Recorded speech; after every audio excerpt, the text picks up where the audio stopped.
Let's pick up right where I left off on the end of the last video. So we're looking at our exponential. We just did the domain and the range. So our x-intercept, so remember, I'm looking for where we touch across the x-axis. Okay, this is going to get closer and closer to it, but on this one, we're not ever going to touch or cross the x-axis on this one. So this would be none. My y-intercept here, well, I'm looking at where, and I know there's a point there, so I'm not going to plug anything in.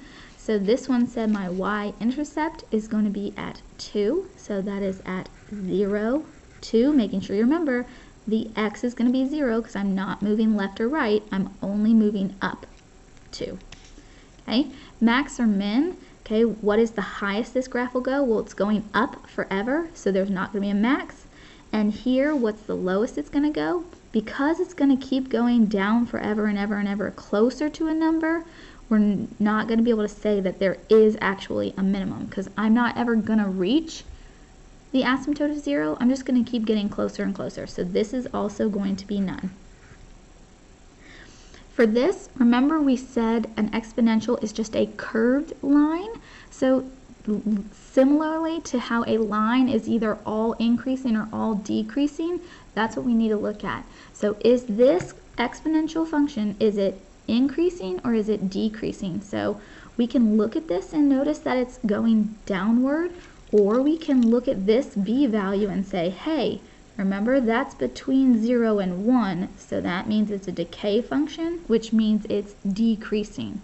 So none of this function is increasing, but the whole domain, every x value, is decreasing. Okay, let's go through the next one. So this next one is another exponential function. Okay, so I'm going to go ahead and put exponential.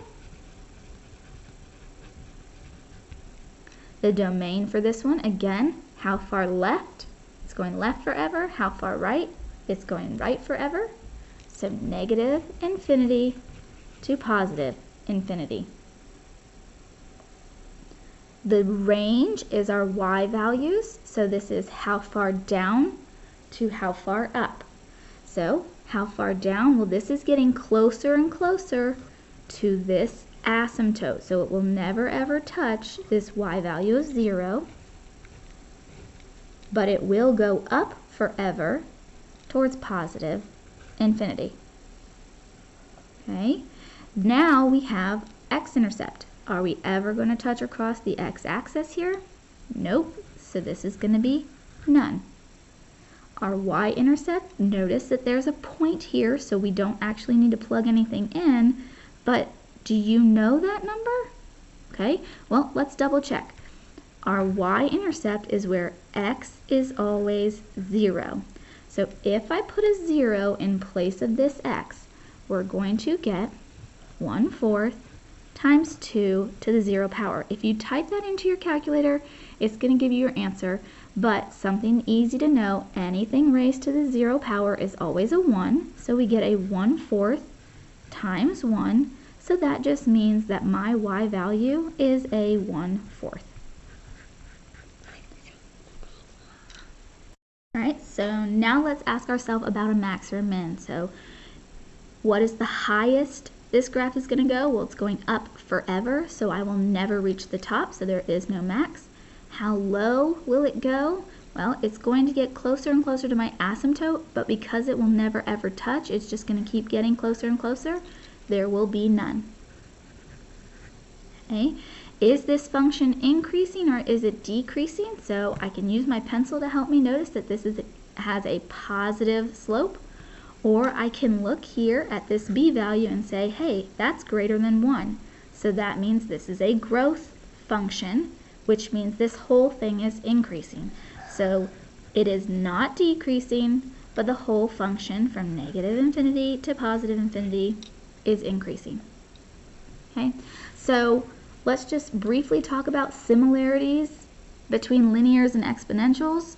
Okay, linears and exponentials, the domain for both of them is negative infinity to positive infinity.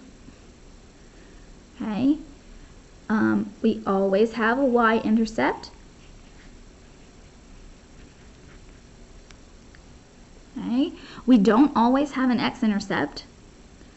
Neither one of these have maxes or mins, so no max or min. Okay, and it's either going to be increasing or decreasing, so either it is all increasing or all decreasing. Okay, so those are just some things that are similar between linear functions and exponentials. All right, we got two more that we need to go through.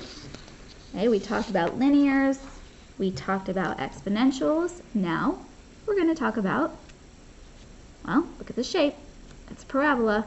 Look at the equation. That's standard form. So that means this is a quadratic. Okay, so let's talk about the domain. How far left, how far right. So on the left side here we have an arrow. On the right side here we have an arrow. So that means negative infinity to positive infinity.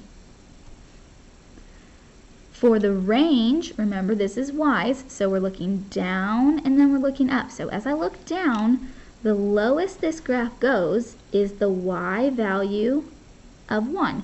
Notice that this is a point, so that means we need to use a bracket. Then we're going to say, well, how high up does it go? Well, look at those. Those both go up forever, so that means it's going to go up forever. Okay, on this graph, x-intercepts, I am not touching or crossing the x-axis here.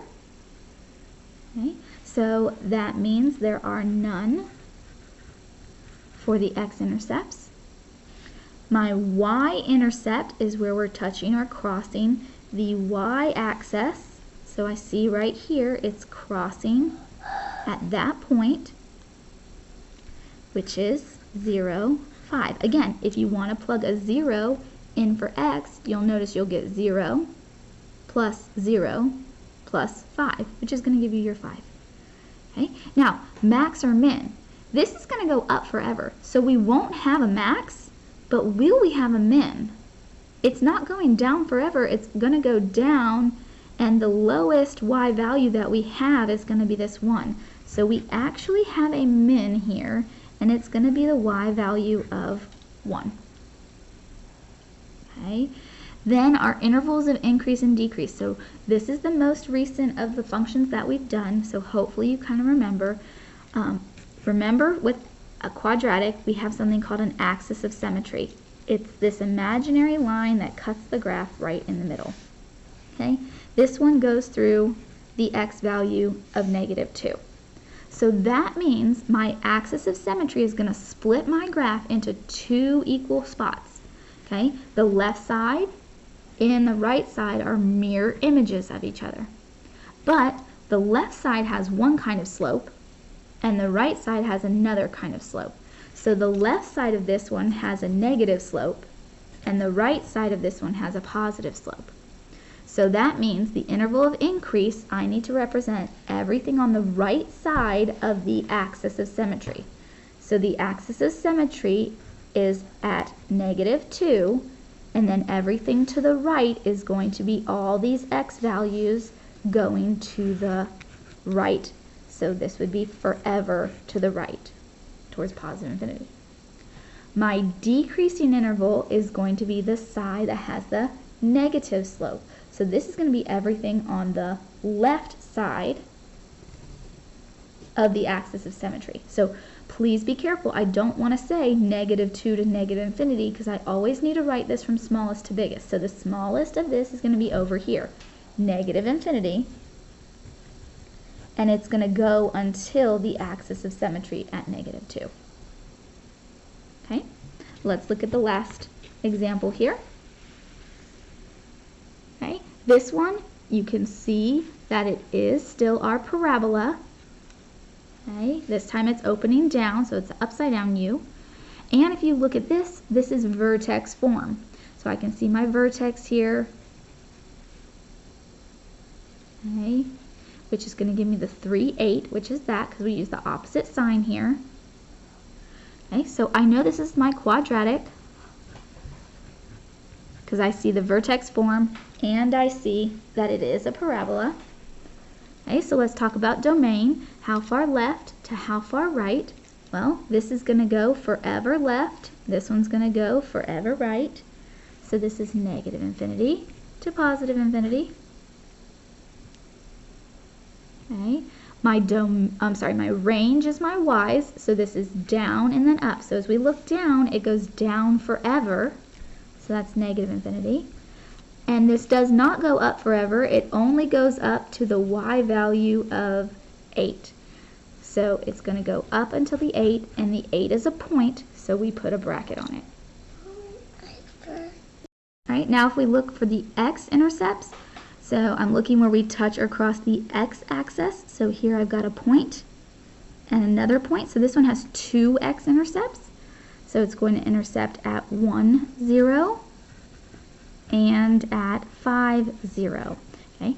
If these are not nice pretty whole numbers, then you're going to have to plug in a 0 for the y and solve using all those methods that we did back at the beginning of the semester when we solved our quadratics. So whether that's getting it into standard form and using the quadratic formula, which is usually the easiest, or you're solving with square roots, or solving by factoring, all those different types of methods.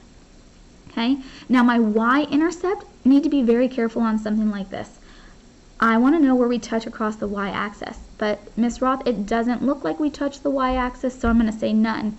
Unfortunately, that's not okay. So on one like this, to find our y-intercept, because we have the equation, we're actually going to need to solve this one. So over on the side, I am just going to remind myself that y-intercept has a 0 for x, and we're going to find the y. So I'm going to take this and put a 0 in place of the x. It makes it really simple. 0 minus 3 squared plus 8.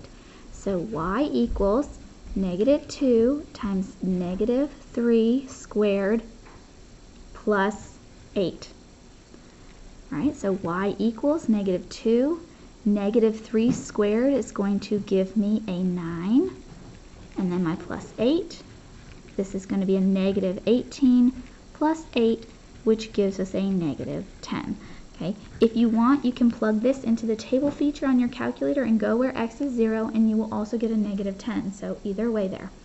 Okay, now when we talk about max and min, this graph goes down forever, so there will not be a min, but it will definitely have a max. This graph has a vertex, so the highest it goes is going to be y equals 8. Okay. Remember, on the last example, we said intervals of increase and decrease are separated by our axis of symmetry. Well, our axis of symmetry cuts the quadratic, or cuts our parabola, into halves.